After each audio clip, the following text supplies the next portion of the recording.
Olá a todos e sejam muito bem-vindos aqui ao nosso canal.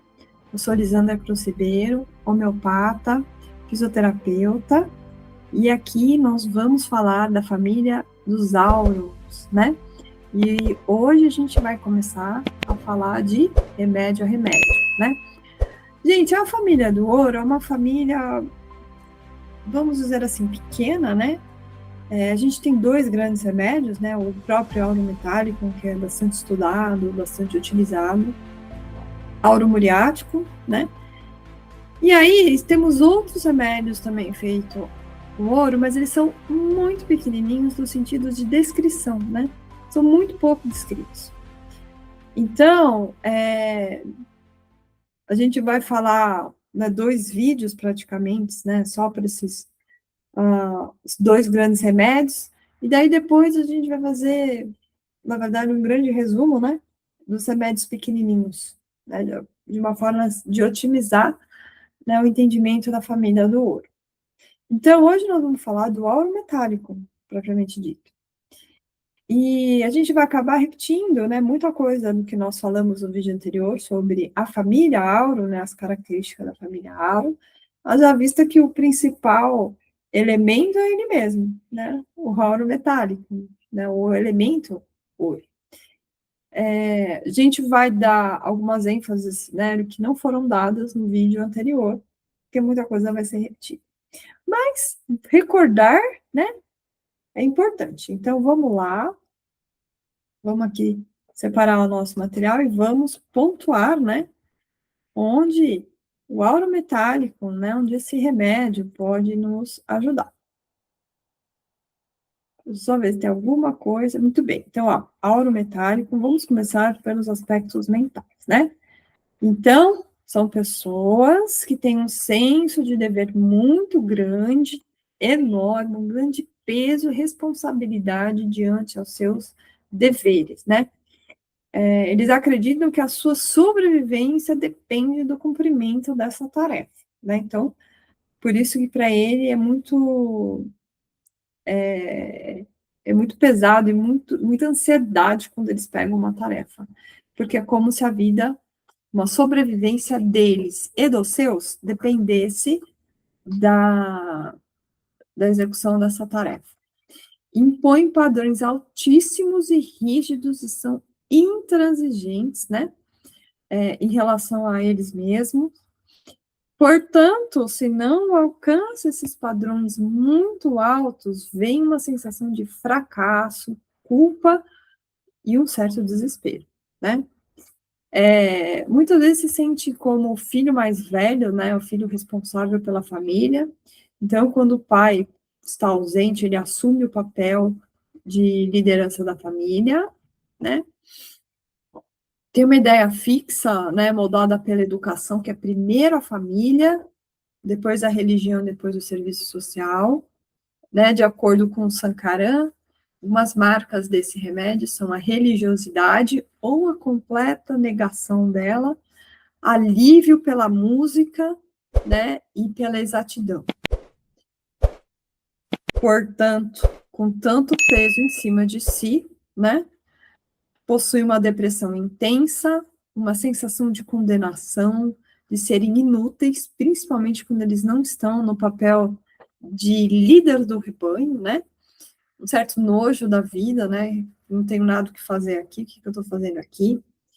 Medo de ruídos, uma certa memória fraca, né? Angústia suicida, melancólicos, né? Se o serviço não sai à altura, eles têm uma crença de que falharam nos seus deveres, né? Se tem uma sensação de que são inadequados e uma sensação de condenados a perder o amor e o apoio. Como nós falamos no vídeo anterior, quem é líder não tem amigos, né? Então, eles têm uma sensação de perda de amor e perda de apoio, porque eles estão sozinhos na liderança. Considero o suicídio como uma saída honrosa da vida, né? Já que eles não estão performando ao alcance, então o melhor que se tem a fazer é se suicidar, né? Lembra até muito a cultura japonesa, né? A cultura japonesa da qual você não cumpre de uma forma muito, com muita perfeição, né, a sua tarefa, ou você se suicida como uma forma honrosa, ou você pode ser castigado com a própria morte. Imagina o medo que isso deve trazer, né pros, isso é uma coisa do antepassado, né? Então, peso muito grande aí aos descendentes, né, dos japoneses, dos orientais, de uma forma geral. Então, eles têm inconscientemente, né, medo de doença cardíaca, de lugares altos, né, o coração partido por estarem sozinhos, né, então trazem, faz uma conexão com doença cardíaca, né, medo de lugares altos, já vista que quanto mais você sobe, quanto maior você sobe, maior a queda, né, multidões, medo futuro, falsidade, né, refletem muitos sintomas cardíacos e gástricos, vive um cansaço profundo da vida, né, porque haja peso para carregar, né, descontentamento, conflito interno, dificuldade para pensar, né, sobre os aspectos mais emocionais, né, dedicados à família, um grande senso de obrigação, mais um senso de obrigação do que de compaixão, né, a compaixão a gente fica com os fosfóricos, né? Aqui é obrigação em ajudar, os fosfóricos é por amor. Aqui é por obrigação profunda, né? Os afetos, né? Eles podem ter um apego muito intenso a uma pessoa, né? Precisando vê-la toda hora, porém esperando obediência e correspondência total. Quando o vínculo é rompido, né, vem a depressão profunda, o desamparo, a decepção, o nojo da vida e uma forte tendência suicida porque perdeu aquele vínculo importante, né? Oscila entre perceber altamente moral e condenar como imoral, né? Então, eles são altamente morais, mas qualquer falhazinha eles se sentem imorais. Emocionalmente, né, chora chora a perda do afeto, lamenta a vida, sente com tristeza e remorso, porém eles falam muito pouco sobre as suas emoções, né? E é importante, a música traz grande conforto diante do peso, da responsabilidade e da desesperança. Comportamento e personalidade. Muito moral, né? Muito perfeccionista, entendeu? São elegantes, né? Valores rígidos, são pontuais, críticos, né? Já que tem que fazer tudo certinho, né? São extremamente críticos, entendeu? Ditadores, intolerantes à contradição, né? No trabalho são meticulosos, perfeccionistas, né? Eles não buscam poder e fama, mas eles querem a sensação de dever cumprido. É isso que eles querem. Teme perder a confiança dos outros e cair da sua posição, podendo tomar decisões suicidas diretas.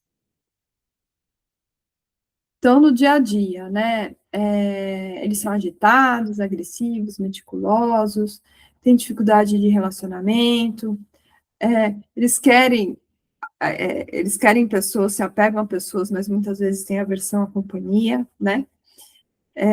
Foge um pouco da realidade com fantasias, pensa em viajar para escapar, faz perguntas rápidas sem esperar resposta. Né? Então, isso são os aspectos emocionais de aura metálica, né? E aspectos físicos, né? Como é que isso se comporta? Então, bom, quadros cardíacos, né? O coração partido, né? Por estarem muito sozinhos e por terem essa característica muito de destruição, né? Então, a gente pode pensar em esclerose vascular, né? Ou seja, placas de ateroma, né? O sistema vascular que não funciona direito, úlceras, a gente pode pensar também no úlceras em geral, né? A gente pode pensar em algo também. Congestão na cabeça, no fígado, ondas de calor, ansiedade, importante.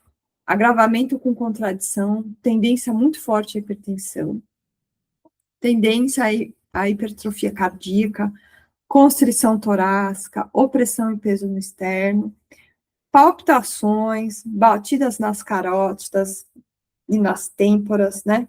Presença de vertigem, face ruborizada, ou seja, é como se o sangue estivesse saindo do corpo e tivesse congesto nessa região. Né? Dores cardíacas, dispneia é a falta de ar, né? Sensação de coração para e volta em saltos. Em relação aos olhos, né? Congestão ocular, fotofobia, escurecimento da visão, justamente por aumento de pressão, né?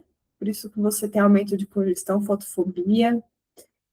Ossos e articulações, né? Nós falamos da artrite reumatoide, né? Como o ouro é importante para isso.